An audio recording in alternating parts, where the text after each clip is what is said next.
कौन नहीं जानता है? समाजवादी पार्टी के मुखिया तो सरदेव बाबूजी के दिवंगत होने पर तो एक भी शब्द उनके मुंह से नहीं निकला। श्रद्धांजलि देने के लिए जाने की बात तो दूर, एक शब्द नहीं निकला। और वहीं प्रदेश का एक दुर्दांत माफिया मरा था तो फातिया पढ़ने के लिए उसके गांव तक चले गए। याद रखना, जब तक भारत का मूल सनातन हिंदू समाज मजबूत है, भारत की एक और अखंडता को दुनिया की कोई ताकत चुनौती नहीं दे सकती। इसकी सबसे बड़ी आवश्यकता है जो लोग आपको बांटने का काम कर रहे हैं।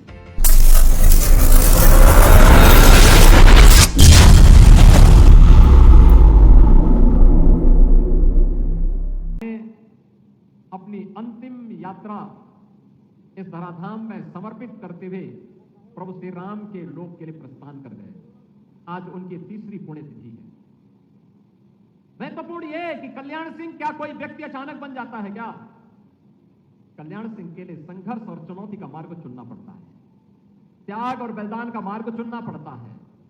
जब चुनौती और संघर्ष सामने होता है, त्याग और बलिदान का एक जज्बा होता है, तो दुनिया की कोई ताकत आपको झुका नहीं सकती, आपका बाल बांका नहीं कर सकती है, क्योंकि अपार जन आस्था और विश्वास आपके साथ खड़ा होता है। यह अपार जन विश्वास के प्रतीक सरदेव बाबूजी कल्याण सिंह जी बने। उन्होंने उस समय की ताकतों का मुकाबला किया, विपरीत परिस्थितियों में कार्य किया, लेकिन श्री राम जन्मभूमि आंदोलन के मार्ग से तनिक भी नहीं हटे, लगातार उसके लिए कार्य करते रहे और अंततः परिणाम हमारे सामने था। आज उसकी सुखद अनुभूति पूरी दुनिया के अंदर रहने वाला सनातन हिंदू धर्मावलंबी कर रहा है। कौन ऐसा धर्मावलंबी होगा? दुनिया का सनातन धर्मावलंबी होगा या दुनिया की दमित और वंचित जातियां होंगी जिन्होंने अयोध्या में रामलला के भव्य मंदिर के लोकार्पण कार्यक्रम में, जब प्रधानमंत्री मोदी जी के नेतृत्व में 22 जनवरी 2024 को 5 सदी के इंतजार को समाप्त करते हुए रामलला का विराजमान हुआ, तो न केवल भारत के अंदर बल्कि पूरी दुनिया के अंदर जश्न का माहौल था। सब लोगों के मुंह में था कि जहां भी दुनिया के अंदर दमित और शोषित जातियां होंगी, मानवता का जहां भी दमन हुआ है, श्री राम जन्मभूमि पर प्रभु राम के भव्य मंदिर का निर्माण उन लोगों के लिए आशा की किरण है। और इस आशा की किरण की शुरुआत तब हुई थी जब बाबूजी ने कहा था कि सरकार जाए तो जाने दिया जाए, लेकिन राम भक्तों पर गोली नहीं चलाएंगे। बहनों और भाइयों, आज हम हिंदू गौरव दिवस के रूप में बाबूजी की पुण्यतिथि के आयोजन के साथ एकत्र हुए हैं। बहनों और भाइयों, इसलिए क्योंकि उनका जीवन भारत की राष्ट्रीयता के लिए समर्पित था। उन्होंने जातिवाद को प्रश्रय नहीं दिया,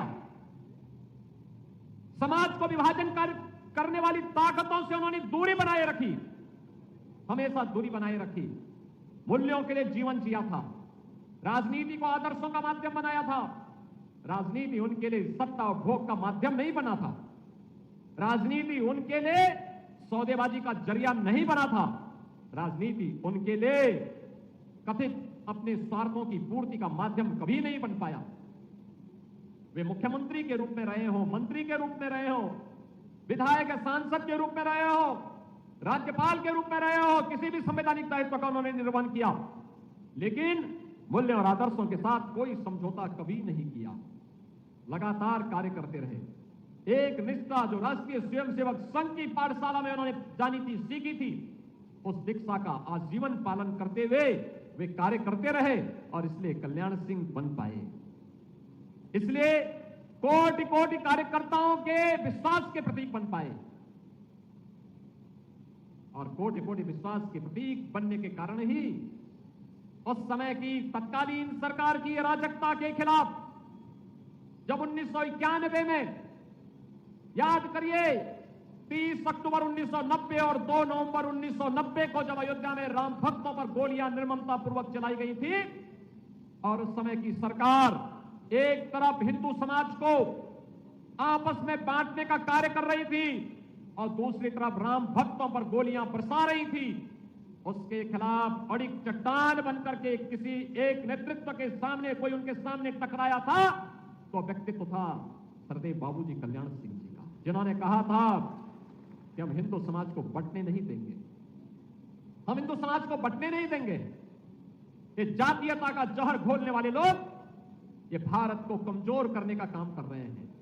ये जातीयता का जहर घोलने वाले लोग भारत के सामाजिक ताने बाने को छिन्न भिन्न कर रहे हैं और एक तरफ हमें आपस में बांट रहे हैं तो दूसरी तरफ तुष्टीकरण की प्रकाष्ठा में चढ़ करके उत्तर प्रदेश को दंगों की आग में भी झोंकने का काम कर रहे हैं। और बहनों और भाइयों, 2 नवंबर और 30 अक्टूबर 1990 की तिथि भारत के इतिहास में उसी काले अध्याय के रूप में लिखी जाएगी जब अयोध्या में निर्ममता पूर्वक राम भक्तों का लहू बहाया गया था। उसके खिलाफ भी आवाज मुखर की थी सरदेव बाबूजी ने। बहनों और भाइयों, वही स्थिति जब 2002 उसके ठीक 2 वर्ष के बाद 6 दिसंबर 1992 का समय आया, केंद्र की सरकार का दबाव था कि अयोध्या में राम भक्तों पर कारसेवकों पर गोली चलाई जाए। बाबूजी ने कहा नहीं, हरगिज नहीं, राम भक्तों पर गोली नहीं चलाएंगे। सरकार चाहे तो हमारी केंद्र की सरकार चाहे तो मेरी सरकार को बर्खास्त कर सकते हैं और अगर चाहे तो मैं तैयार हूं, हमारा संकल्प पूरा हुआ, मैं अपने पद से इस्तीफा देने जा रहा हूं। और बहनों और भाइयों, मुख्यमंत्री पद को ठुकरा करके उन्होंने अपना रास्ता संघर्ष का चुना। और आज इसीलिए जब हम लोग बाबूजी की 20वीं पुण्यतिथि के अवसर पर यहाँ एकत्र हुए हैं, मुझे आप सबसे एक ही बात कहनी है, हम बाबूजी की इस पुण्यतिथि को हिंदू गौरव दिवस के रूप में मना रहे हैं। हमें हिंदू एकता के महत्व को समझना पड़ेगा। हिंदू कोई जाति नहीं है, मत और मजहब नहीं है, यह किसी संकीर्ण दायरे का माध्यम नहीं है। यह भारत की सुरक्षा की गारंटी है, यह भारत की एकता और भारत की एकात्मता की गारंटी है। इनके चेहरे अलग हैं, इनकी चाल अलग है, इनका चरित्र अलग है। याद रखना, जब तक भारत का मूल सनातन हिंदू समाज मजबूत है, भारत की एकता और अखंडता को दुनिया की कोई ताकत चुनौती नहीं दे सकती। लेकिन जिस दिन एकता खंडित होगी, उस दिन भारत को फिरके में बांटने की विदेशी साजिशें सफल होती हुई दिखाई देंगी। हमें इन साजिशों को सफल नहीं होने देना है, कतई नहीं होने देना है। आज की सबसे बड़ी आवश्यकता है, जो लोग आपको बांटने का काम कर रहे हैं, इनके चेहरे अलग हैं, इनकी चाल अलग है, इनका चरित्र अलग है। ये बोलेंगे कुछ, दिखाएंगे कुछ, करेंगे कुछ। जब भी इन्हें अवसर मिला, उत्तर प्रदेश को इन्होंने दंगों की आग में झोंका है। जब भी इन्हें अवसर प्राप्त हुआ, इन्होंने हिंदुत्व के ऐसे नायकों को अपमानित किया। कौन नहीं जानता है, समाजवादी पार्टी के मुखिया तो सरदेव बाबूजी के दिवंगत होने पर तो एक भी शब्द उनके मुंह से नहीं निकला। श्रद्धांजलि देने के लिए जाने की बात तो दूर, एक शब्द नहीं निकला। और वहीं प्रदेश का एक दुर्दांत माफिया मरा था तो फातिया पढ़ने के लिए उसके गांव तक चले गए थे। क्या यही पीडीए है? क्या यही पीडीए है? इस सकल हिंदू समाज के लिए जिनका जीवन समर्पित था, ऐसे सरदेव बाबूजी के दिवंगत होने पर श्रद्धांजलि देने की बात तो दूर, श्रद्धांजलि देने की बात तो दूर, एक शब्द उनके मुंह से संवेदना के लिए नहीं निकले। सरकार से नहीं बात करते, राजू भैया से बोल करके संवेदना व्यक्त कर सकते थे, क्योंकि सरदेव बाबूजी तो राज्यपाल भी थे, 2 राज्यों के राज्यपाल रह चुके थे, प्रदेश के 2 बार मुख्यमंत्री रह चुके थे, प्रदेश में मंत्री रह चुके थे, 10 बार विधायक रह चुके थे, 2 बार सांसद रह चुके थे, लेकिन एक भी शब्द नहीं निकला। और सैकड़ों हिंदुओं की खून से जिसके हाथ रंगे हुए थे, ऐसे दुर्दांत माफिया के मरने पर ऐसे मातम मना रहे थे जैसे इनका कोई सगा चला गया हो। बहनों और भाइयों, ये पीडीए का वास्तविक चरित्र है, और इसका वास्तविक चरित्र देखना है तो अयोध्या में एक निषाद बालिका के साथ जो घटना घटित हुई, कन्नौज में जो घटना घटित हुई, लखनऊ में जो कुछ घटित हुआ, यही इनका वास्तविक चरित्र है, यही इनका चेहरा है, यही इनका चेहरा है।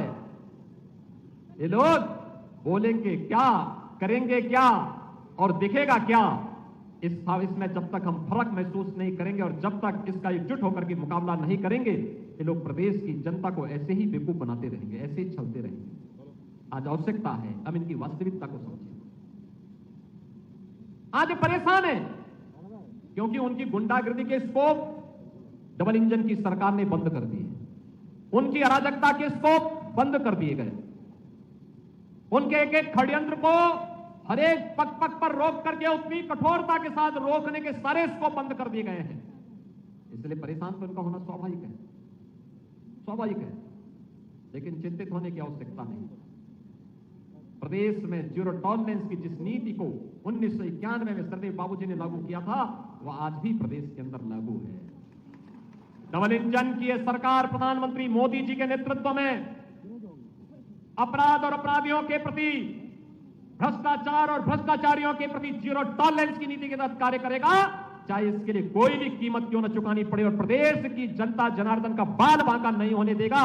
यह संकल्प हमें सरदेव बाबूजी के इस तीसरी पुण्यतिथि के अवसर पर लेना ही होगा और हमें इस बात को मजबूती के साथ आगे बढ़ाना होगा कि आज जीवन जिन मूल्यों के लिए, जिन आदर्शों के लिए सरदेव बाबूजी का जीवन समर्पित था, उन मूल्यों और आदर्शों के लिए हम कार्य करें। बाबूजी की इस विरासत को उनके सुपुत्र पूर्व सांसद श्री राजवीर सिंह राजू भैया, उनके सुपुत्र श्री संदीप सिंह और उनके अनुयायी लगातार आगे बढ़ाने का काम कर रहे हैं। आप सभी से मेरा यही आग्रह होगा कि बाबूजी का सपना था, उस सपने को भारतीय जनता पार्टी और उनकी विरासत मजबूती के साथ आगे बढ़ाने का कार्य करेगी, कार्य कर रही है। हमें तनिक भी उन मूल्यों और आदर्शों से विचलित हुए बगैर निरंतर आगे बढ़ने की तैयारी करनी चाहिए। आज तृतीय पुण्यतिथि के अवसर पर सरदेव बाबूजी को मैं एक बार फिर से उनकी स्मृतियों के लिए नमन करते हुए प्रदेश सरकार और प्रदेश की जनता जनार्दन की ओर से विनम्र श्रद्धांजलि अर्पित करते हुए अपनी वाणी को यहीं पे विराम देता हूं।